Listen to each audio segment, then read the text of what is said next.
What is up? What is shaking? Potato chips or bacon? My name is Adam Jacobi of GoIowaAwesome.com, and you are watching the Iowa Sports Review Wednesday night flagship edition. This is the first, the best, the only YouTube chat stream, web, blog, whatever you call it. We're the only one and we're the best for all your Iowa Hawkeye chat needs. We had ourselves a surprisingly big day of news, so we've got a lot to talk about, mainly on the football front, even with a really, really important game against Indiana upcoming in the world of men's hoops.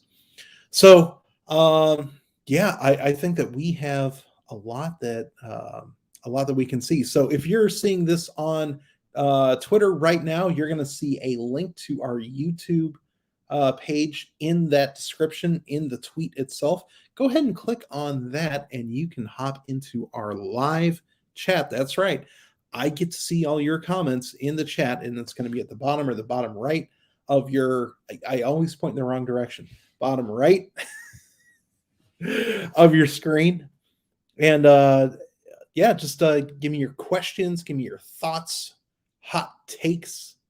What are your thoughts on sparkling water? Personally, I prefer canned. Much better than drinking it out of a shoe. That's just my thoughts. First things first. Quite a big amount of good news in terms of players coming back on the football team. Alex Padilla announced that he is coming back for the 2022 season. Padilla, of course, was the backup quarterback and at times the most popular quarterback on the Iowa campus, being the backup quarterback. Started a few games while Spencer Petras was hurt. Did okay, like he won some games. He has won games in the Big Ten. Can't take that away from him.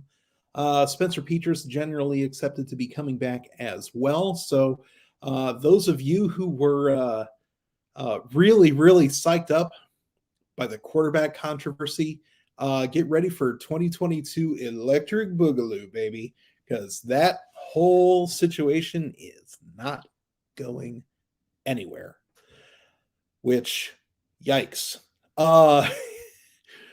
Matter of fact, the only real change in the quarterback controversy in Iowa City is now Deuce Hogan is no longer the most popular quarterback in the 52242. Is it 42 or 44 zip code? Whichever one is for the University of Iowa. No longer the most popular quarterback there because he is now in Lexington, Kentucky, having joined the Wildcats as a preferred walk-on. Now, say what you will about the fact that he didn't really get a scholarship offer that he wanted after transferring from Iowa after all of that. But, he found an opportunity at a school that he clearly must have wanted to go to. And I'm not drawing comparisons between the two because we haven't really seen Hogan play ball or anything, but the fact that he accepted a walk-on offer from Kentucky, is probably not as damaging as you might think, considering Georgia just won a national championship with a guy who came in as a walk-on quarterback too, Stetson Bennett the fourth. So, clearly Deuce is betting on himself here. More power to him. I hope he does well. Because I don't think there's any goodness that comes out of wishing somebody ill for deciding that the University of Iowa was not going to be his long-term home, and all of that mess with his parents and all that too. Hopefully that all just fades into the woodwork and we don't still have to hear about Facebook posts, coming from the Hogan family, 3-4 years down the road in Lexington, Lexington 2. So Petrus Padilla 2. Joey Labus is going to be in that mix as well. I have seen some of the Iowa beat writers still floating the idea of a graduate transfer coming in, or just a transfer, right? Caleb Williams gets like thrown around by fans, but there's no reason to believe that there's any truth to that rumor. And like, I'm not a Ferentz whisperer by any stretch of the imagination. Both he and his son make a lot of choices that I don't understand. But from their perspective, as near as I can put myself into what they're thinking, from their perspective, they've got two guys who have started games in the Big Ten and won games in the Big Ten already on their depth chart. They've got a kid with a ton of potential coming in, Labus, who certainly flashed that potential in a scout team role, right? And so that's obviously different from running their offense. And I know that some of the comments that have been made by Padilla, by Brian Ferentz et al. Have been taken to sort of ridiculous extremes by fans that said, well, maybe the offense is too complicated. And like there's a difference between running a scout team offense and running an offense, right? Whether the passing game needs to be made easier for the quarterbacks, for the receivers, I don't know. Because honestly, I'm not that well versed in coaching, and I think I am, at the very least, a little bit more well versed than a whole lot of the people that have really strong opinions on this, right? Like, I've taken classes. Like, I was in a D3 program. I know a thing or two, but I don't know three things, right? So, like, you have to know what you know and what you don't know. A passing game does have to be complicated at this level of play. It's not the 1980s anymore. You can't just Hayden Fry it and have your quarterback take a 9-step drop and just heave it to some dude running a streak, right?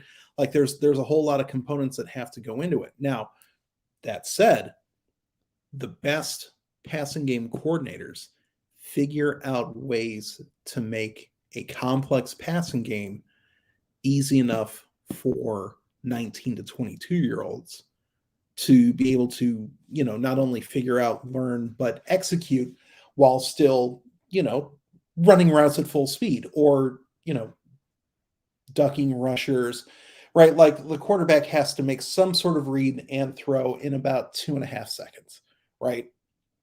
So no matter how complex or simple you want to make your offense, at the end of the day, the quarterback still has to, be able to drop back, be able to see the field in front of him, right? Like you don't want somebody up in his grill within 1 second. They still need to figure these things out. And that is a challenge. And there's a whole lot of passing coordinators and coaches that, sometimes don't always meet that challenge. And hopefully, young Ferentz the younger, can figure that out. And he certainly has the pedigree. There's no denying that somebody who was coaching receivers on a Bill Belichick offense knows a thing or two. But it's about putting that into action, especially with the talent that you've got on the team. So excited to see that. Some also very exciting news that came from the football program, some of which I'm not entirely sure all of it was expected. But Sam Laporta announced that he's coming back as well, and he is the first Iowa tight end to lead the team in both receptions and receiving yards in a season since.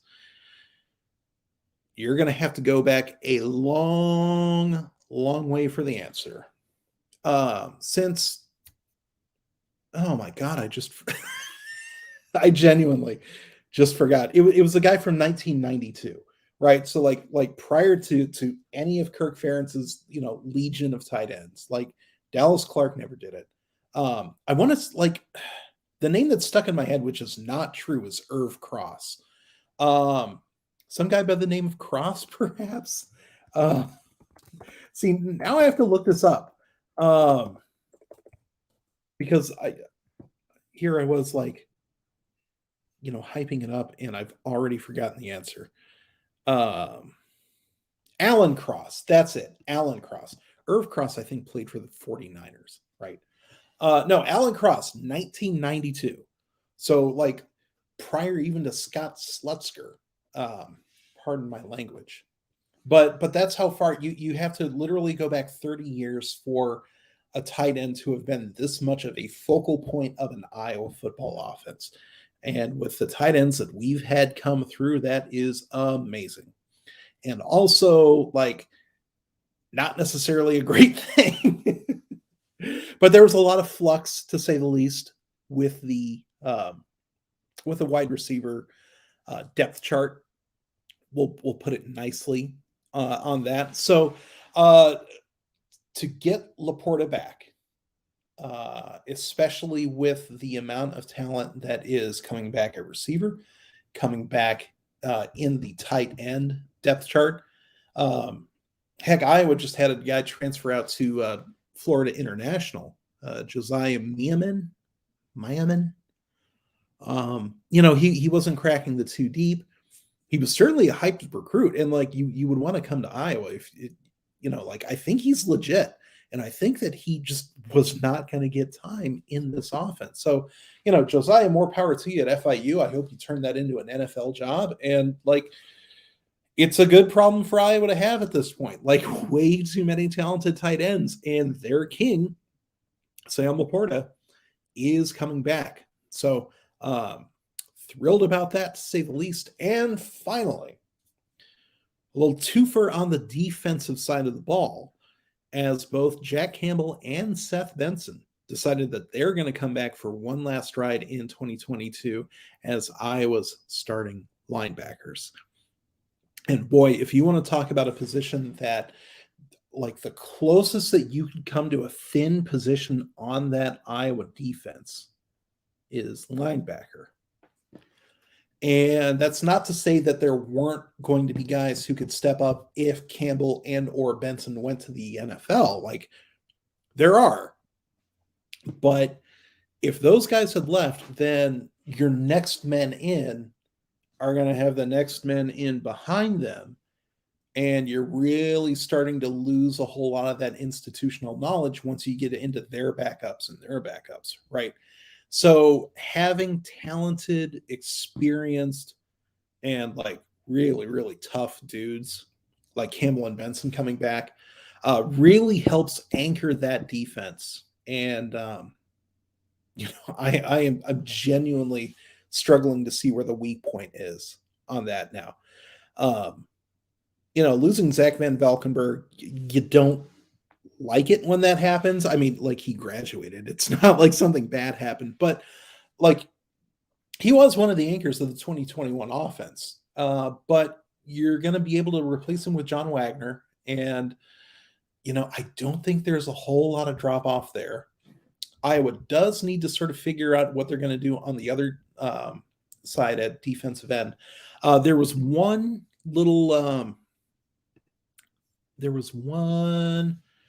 prediction that Chad Leistokow made for the 2022 season, and he put it on Hawk Central, and I'm going to share this on the screen right now.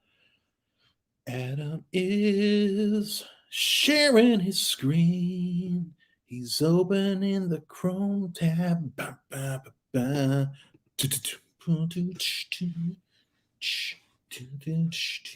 See, it's a great song. Like, where's my recording contract? Anyway, so if you go to hawkcentral.com, which I highly recommend, and they didn't pay me to say that, but I would love it if they did. But no, Hawk Central, that is the Des Moines Register, Iowa City Press Citizen. They share beat reporter duties, which Make of that what you will. But it's been the case for a while. So, okay, Chad Leistikow projecting Iowa football starters. And if you scroll down to defense. So, yeah, he's got Wagner starting at left end. And that's a spot where he's going to be able to slide into basically the same role that Van Valkenburg had. And I think he's talented enough to do it. 6'5", 266. He's got about that same size, same frame, same style of play as well. He's not a guy who's going to rack up 15 sacks. It's not his – he doesn't have that sort of explosion to his game. But what he is going to do is sort of be able to anchor that side of the line, not give up contain very easily. So it's a role that doesn't result in the sexier stats. But he's the sort of dude, and it even says this in Leistikow's write-up, a big part of what he does is sort of closing off, trying to cut it to the outside and allowing the linebackers to make the play. So, it's stuff that doesn't really show up in the stat sheet, although Van Valkenburg found a way to still show up in the stat sheet quite a bit. Wagner might get to that as well, but if he doesn't, as long as he's not getting pushed into the defensive backfield, as long as he's maintaining that point of contact, that point of attack, then I think that he's going to be pretty successful there. Noah Shannon, Logan Lee, you're going to see both of those guys come back in defensive tackle. And I thought both of them really played pretty well, especially for not having a whole lot of experience coming into the 2021 season. Happy to have both of them back.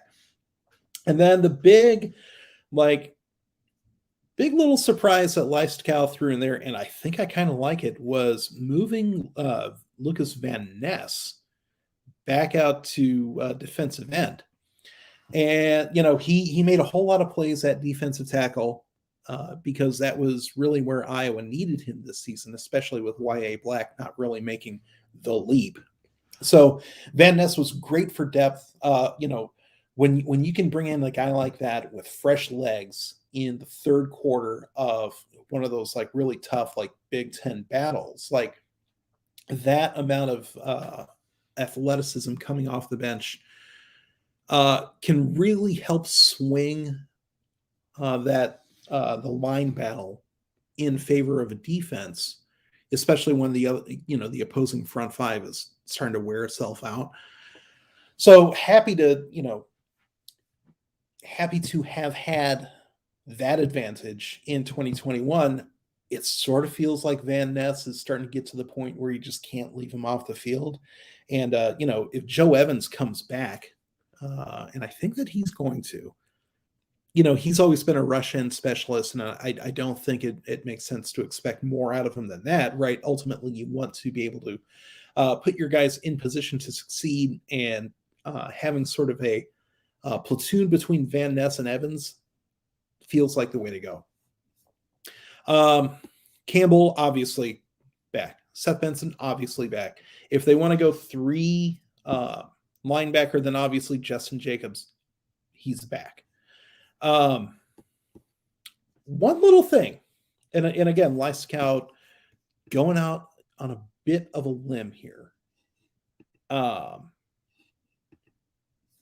he's got Riley Moss at cash, Xavier Wampa at free safety, and you wouldn't want to switch it to. I know that Wampa was a guy they were looking at cash, and Dane Belton being gone sort of opened up that window even more for him. But Kerner's also gone, and I feel like going from Kerner to Wampa is a step up. And the type of game that Riley Moss has, specifically being able to play within that 10-yard window between line of scrimmage and back, that's the area of the field that suits his talents the best. Yes, he can, cover a guy for 30 yards and make a play on a jump ball that gets underthrown. Absolutely. And that's even something that you could have expected out of Dane Belton, when he was playing that position too. But man, I never really thought of Moss as a cashback, but sort of feels like a good move for him. And as Lifescout mentions in his write-up, something that would help increase his NFL stock. And I kind of think that the reason that Moss came back was because the NFL was like, you're a great college corner. That's like they probably sort of struggled to see a role for him on an NFL defense. So if Moss can prove that he can make it happen at a cash position, and maybe he can, and maybe, Jamar Harris or Terry Roberts is, better suited to step into that too. But it's a nice problem to have. It's a nice problem to have. So yeah, it's really going to be interesting to see how all of that shakes out. I can unshare my screen now. Stop sharing. That's bad advice for kids, by the way. Always be sharing. Never click stop sharing in your heart. Not in your heart.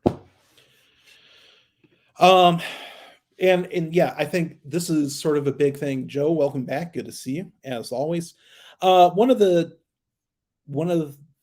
if you want to call it an issue with Riley Moss was, he was always looking to make plays on the shorter routes, and he was very, very good at it too. Like that was all part of the ball hawk you sort of Phil Parker mindset was, all right, if you're going to throw a short route, we're going to jump it and we're going to take it to the house. And that had worked for him. But it also leaves you super susceptible to double moves. And if you're only playing too deep, which is what Phil Parker prefers, that starts to put your safeties in a little bit of a stressful position.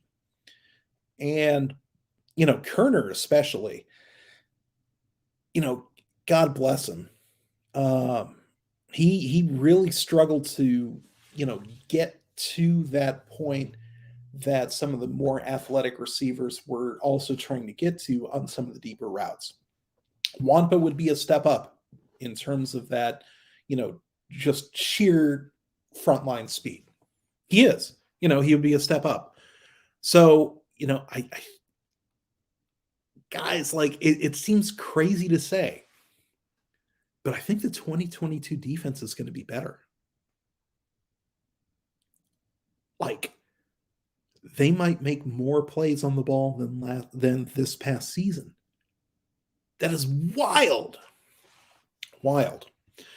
All right, we get a question here with Iowa's offense ranking. Yeah, they ranked in the bottom of everything. What's the point? Okay.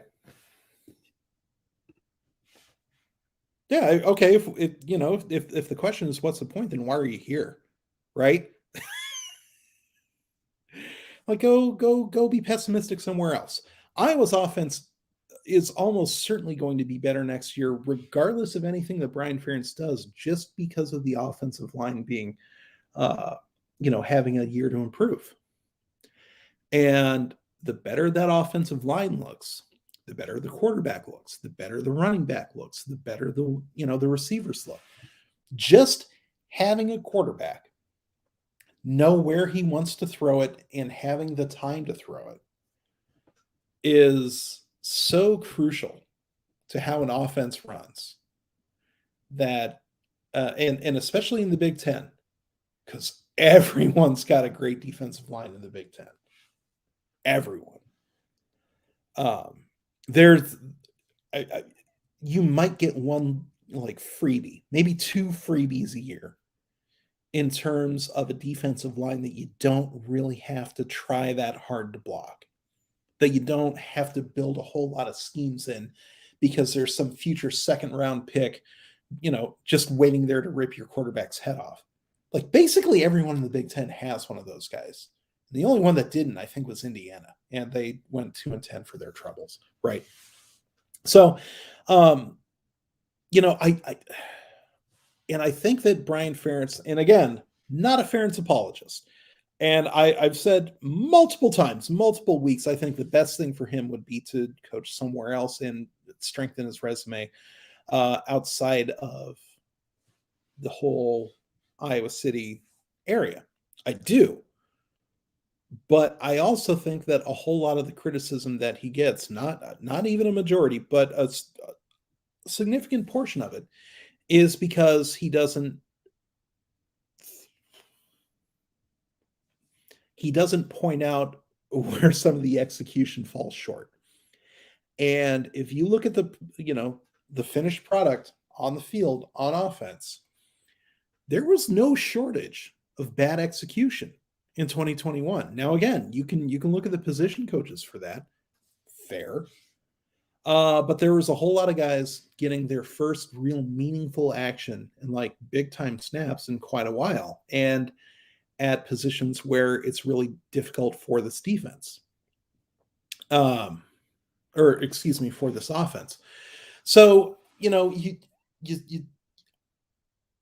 typically, and Kirk Ferentz has sort of earned this benefit of the doubt over the last 22 years. Typically, those guys, as long as they are on the field, they get better. That's how this program operates. Right? This program doesn't operate just, solely on recruiting talent. Good Lord, no. They'd be 4-8 every year, and Kirk Ferentz would have been out of here by 2005 at the latest. Right? So, yeah, Adam, this is a good question, a good thought, and do you feel like there's a bit of a disturbing bitterness in the fan base? Offense deserves criticism, yes, but knives seem to come out quick. I get that vibe quite a bit, and I get that a whole lot of it is born out of frustration, right? Because Iowa was so close to a very special season this year. And it was fair to feel like there was some meat left on the bone this year. You could look at it a different way and say, Iowa tried to compete in the Big Ten with one of its least productive offensive lines, with a quarterback who was not suited to play behind a line like that, and honestly, a running back who was not really suited to play behind a line like that. And the offense struggled as a result, and struggled in ways that feel sort of familiar to fans. And so the fact that they still got to 10 wins feels like a minor miracle. And so when you see fans, and I'm not going to look up the specific tweet because it was from some dodo with literally 0 followers. But like there was some guy who was like, yeah, another boring 10-3 season, when when Leistow or maybe one of the other Hawk Central reporters brought up that the projections for the starters for 2022. Like someone's like, yawn, who cares? Another 10-3 season. It's like, is this how we want to feel about 10-win seasons at Iowa? Is this really what you want to do with your lives? Like, if you didn't enjoy the 2021 season, like if you genuinely, if it made you less happy to be a fan, because you want your goals to be higher, you want your expectations to be higher than that, by all means, there's a program about 4 hours west of Iowa City that loves to talk expectations, that loves to talk about the loftiest goals imaginable, and then promptly wins 3 or 4 games a season. If that's what makes you feel more at home, they could use a lot of fans right there, because they've got a ton of sellout streaks that they like. There's so many tickets that they need to keep selling for that sweet little streak. They'd love to have your money. They would love fans like you. All right. The people who can't get behind a 10-win Iowa season and behind a team that is projected to be at worst second in the West in 2022. If that doesn't make you happy, go cheer for Nebraska, because you sound like a Nebraska fan. And I'm talking about this guy in particular. Like, go whine to somebody else. I'm sorry for being blunt on this one, but it is not fun to talk about Iowa football with fans like that. It's not. It is a thief of joy to not appreciate the fact that Iowa won 10 games and, came awfully close to winning the Citrus Bowl. Came awfully close. And again, the reason that they didn't came down to some questionable coaching decisions and asking the defense, for one stop too many. Like, I'm not going to tell you that the fourth quarter and specifically the last, 6-7 minutes of that game, like, I'm not here to tell you that it all smelled like, lilacs and lavender. It didn't. But at the end of the day, if there isn't a deep set appreciation for all of the work that these players do, an appreciation for the fact that these games matter more to them, to each and every one of those dudes on the field. These games matter worlds more to them than they do to any of us and any of, any Twitter dodos who like to say, well, I don't care. I'm not bringing back I'm not getting my season tickets as long as Spencer Petras is there. We actually had one of those dudes in the chat not too long ago. Like, go complain to somebody else. Like, do you want Scott Frost instead? You can have him. There's plenty of seats on the Nebraska bandwagon. Plenty of them. Right? All right, rant over on that one, but something had to be said. Because Adam, I completely agree with you. And, at the very least, appreciate these dudes. Just appreciate it. That's all I ask. Anyway, we are a half hour in. A little bit of a reset for everybody. My name is Adam Jacobi of GoIowaAwesome.com, and you are watching the Iowa Sports Review. There it is. The Wednesday night flagship edition. If you're watching this on Twitter, you are going to see a YouTube link in the tweet. Go ahead and click on that to hop into the chat. If you just tweet at that, I'm never going to see it. Our little platform doesn't show us tweets, and I'm happy for that. I never like to read tweets, ever.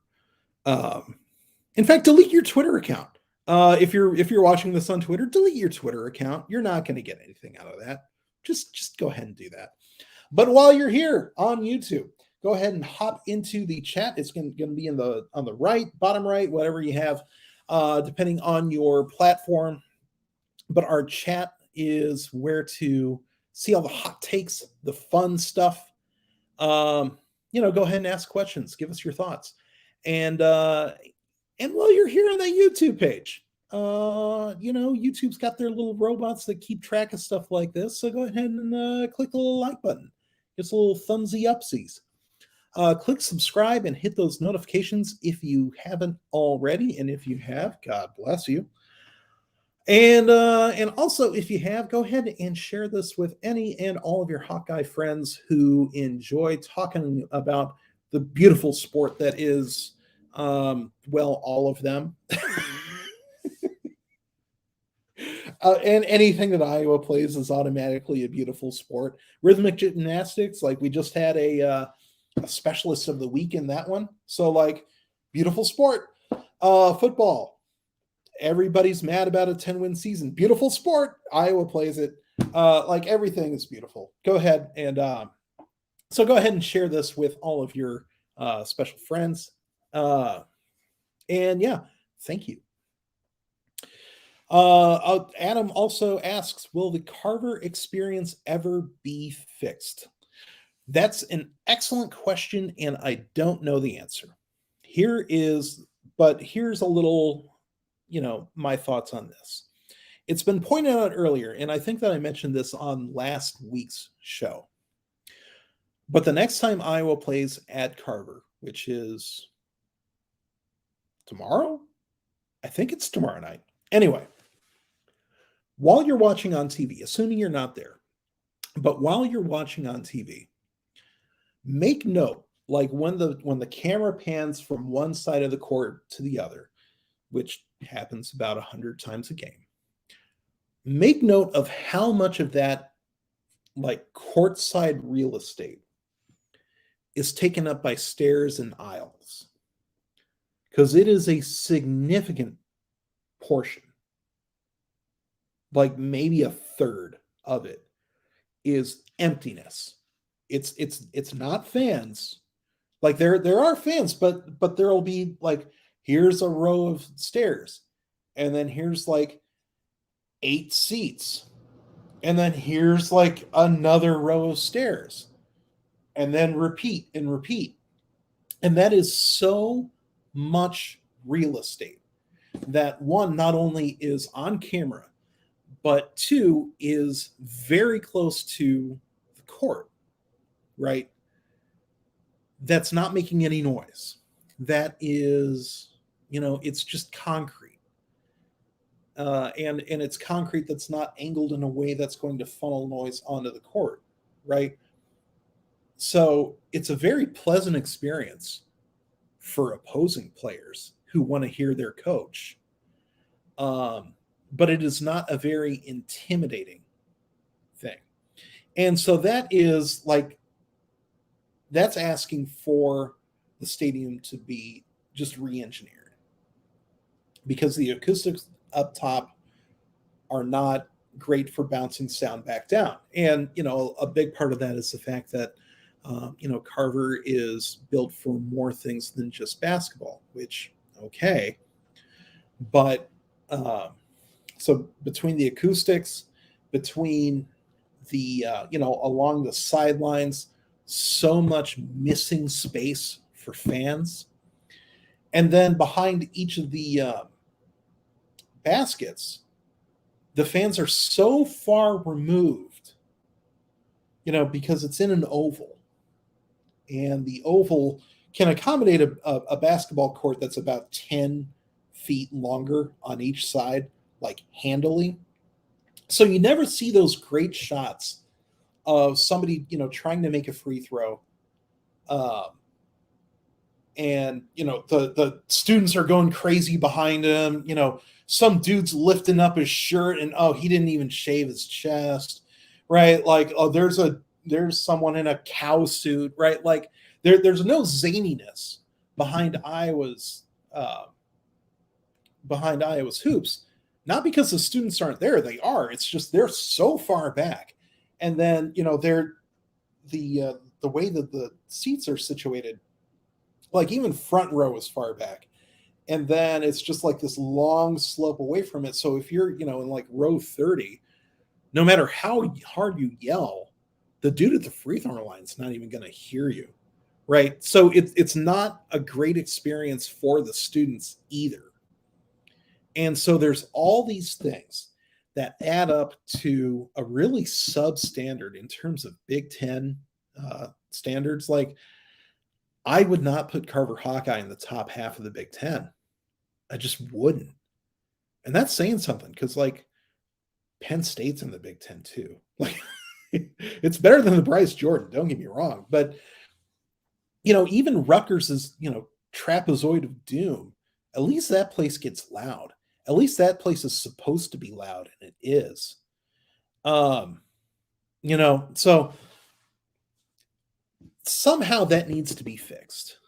And if we're talking about something as fundamental as the seating needs to be arranged differently, which I firmly believe, like there's so much work that they could do to make Carver Hawkeye louder and more intimidating. But none of that is cheap. And I don't know if any of you have paid attention to what's been going on in the world for the last almost 24 months now. The economics have changed just a touch for college athletics, especially in terms of revenue coming in. There have been some challenges, some uncertain times, some hundreds of thousands of dead people, including donors. It's hard to be liquid enough, to use finance terms. It's hard to have enough money to take on a project like that, especially when the benefits of a project like that are as like you there needs to be some sort of tangible reward for that other than, well, the stadium's going to get louder. Like, okay, like if they're really going to renovate Carver, then they need to figure out a way to like bring in luxury suites.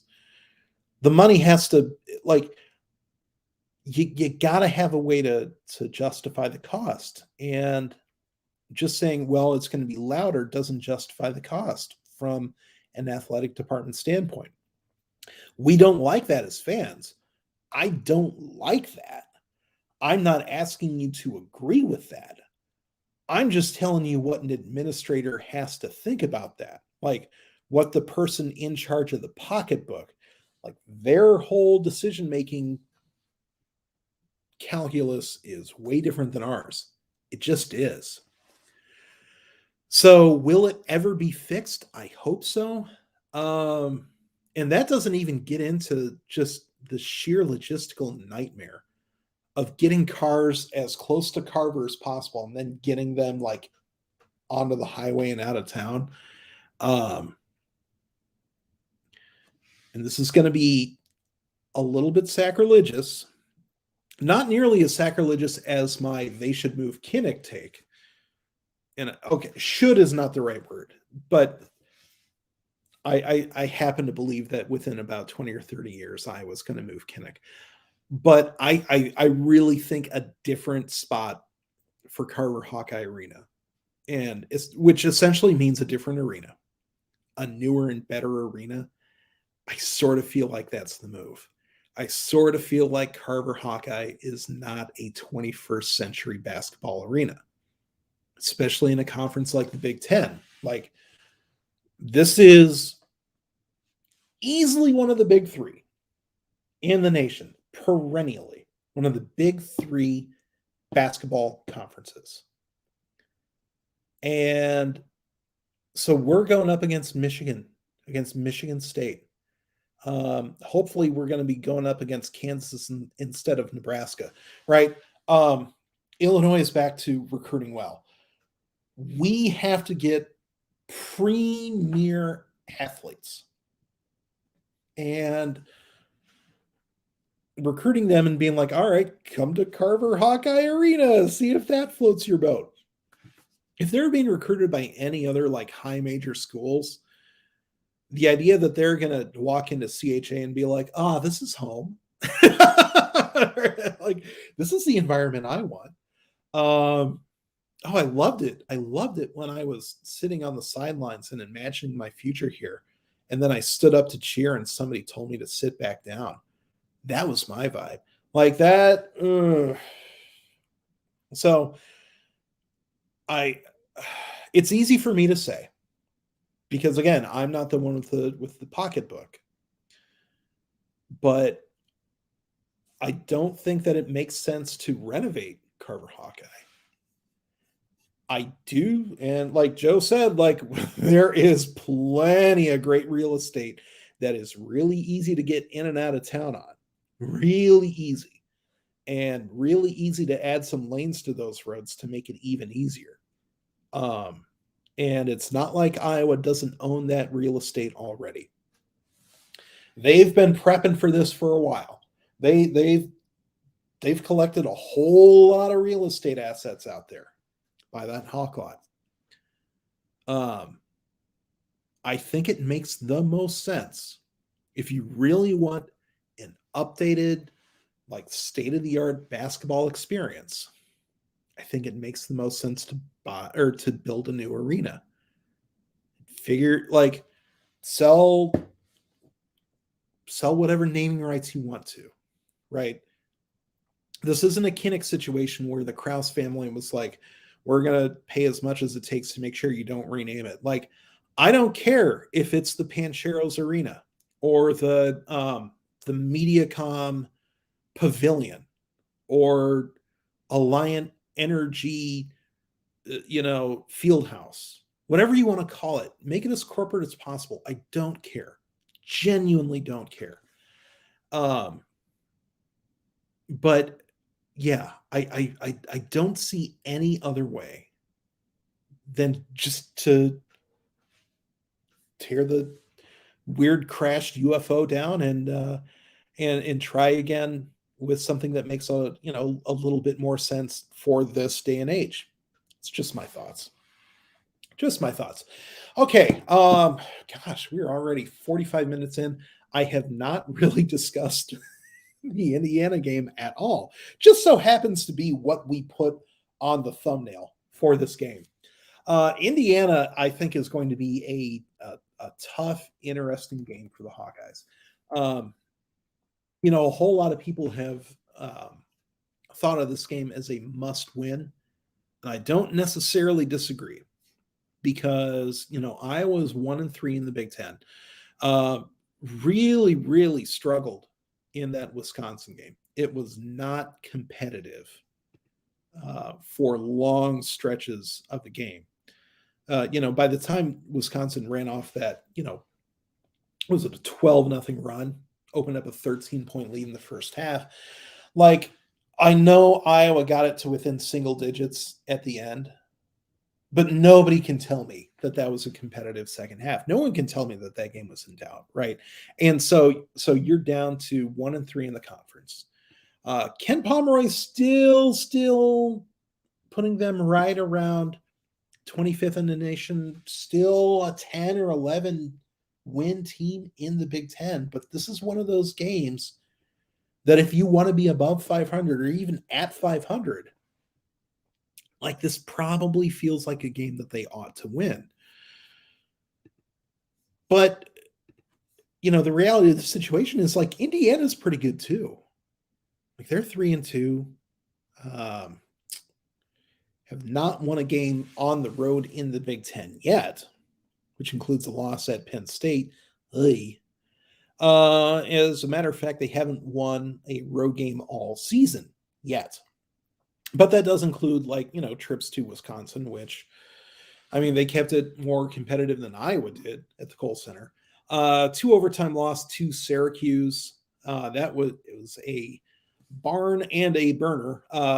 112-110 was the final on that one, and in only 2 overtimes. But that was sort of an anomaly in terms of the way that both Indiana and Syracuse scored the ball. Like, Indiana's offense is not that great. Their defense is stellar. And so it's going to be really fascinating to see the matchup between Trace Jackson Davis and Keegan Murray, because those are, like, we're talking about 2 of the 5 best dudes in all of college basketball. Like, I know that Johnny Davis versus Keegan Murray got a whole lot of attention just in terms of the amount of points that both of those 2 dudes score, prior to that Iowa-Wisconsin game, but it's not like they were guarding each other. But TJD, which is what the cool kids call him, and that includes me, I might be literally the only person who calls him TJD. I don't know. But anyway, he's that 4 or 5 position dude. Like, he's 6'9", 245. Great rebounder, great shooter, or I guess a great scorer. I don't want to call him a great shooter because he doesn't even shoot threes, but gets his way to the foul line a lot. Doesn't turn the ball over a whole lot. Takes a lot of shots, makes a lot of shots, about 60% from the field. He is, and he's long, he's athletic, he's a weapon. Like, he's going to play in the NBA. I'm pretty sure of that. So, if Keegan Murray really, if this is really his season, if he's really that dude, he's going to have to play some great defense against Jackson Davis. And that's a big ask, but it's an even bigger ask for Rebraca.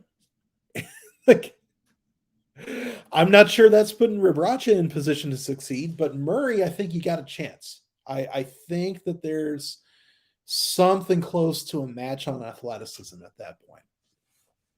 But yeah, by and large, Indiana, they've got some size, but they're not as frightening as, say, Purdue or even Wisconsin or even Iowa State was. Jackson Davis, he is a dude, but Indiana doesn't mind playing as small as Iowa does for long stretches. So I'm a little like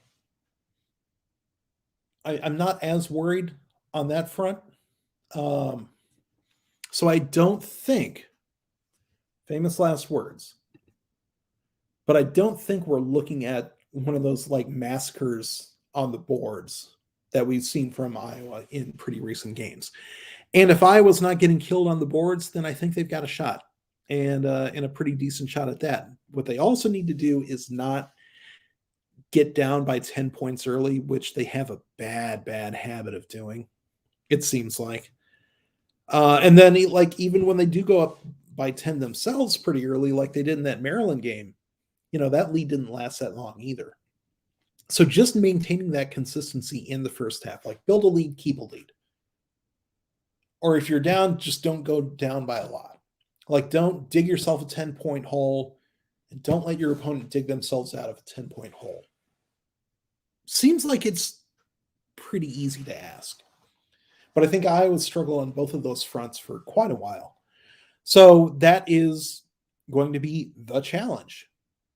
And I'm looking forward to watching the game and, hopefully seeing Iowa get back to that, get close to 500, because that is what this team ought to be doing. They're still projected as an NCAA tournament team. They lose this game to Indiana, I think you're going to see them slide down even more, maybe off of some people's boards. And that would be about right, wouldn't it? Certainly nobody's asking me about whether Iowa actually belongs in the top 25 or not anymore, which is nice because that was exhausting too. Anyway. All right, we are coming up on an hour, and looks like chat has tucked itself into bed. So with that, I think we can call it a very successful edition, Wednesday night flagship edition of the Iowa Sports Review. So one last time, my name is Adam Jacobi of GoIowaAwesome.com. You have been watching the Iowa Sports Review Wednesday night. Am I going to do the voice again? Yes, flagship edition. Thank you all for joining us. If you are still in the YouTubes and you haven't done so yet, go ahead and click that like. Click the subscribe, turn on notifications so you can see whenever we go live. We're doing that as much as we can. And if you have already subscribed and you want to talk the Hawkeye smack with your buddies, go ahead and share this link. There's so many ways to do it, but just like it's one of those buttons down there. You can read. If you're in the chat, you can read. Click the thing that says share. Just share it on. And thank you all, everyone who has supported us, who has joined us both tonight and ever, right? Like, thank you to people who aren't here yet or just didn't show up today. Thanks to all you too. But everybody's support, everybody's questions, everybody's thoughts makes this a more enjoyable experience for me and for Tom, who is halfway across the world right now. More power to him. He'll be coming back soon. We'll deport him, or we'll get him deported out of there if we have to. But with that, enjoy the rest of your Wednesday evening. Go Iowa Awesome. Go Hawks. Good night.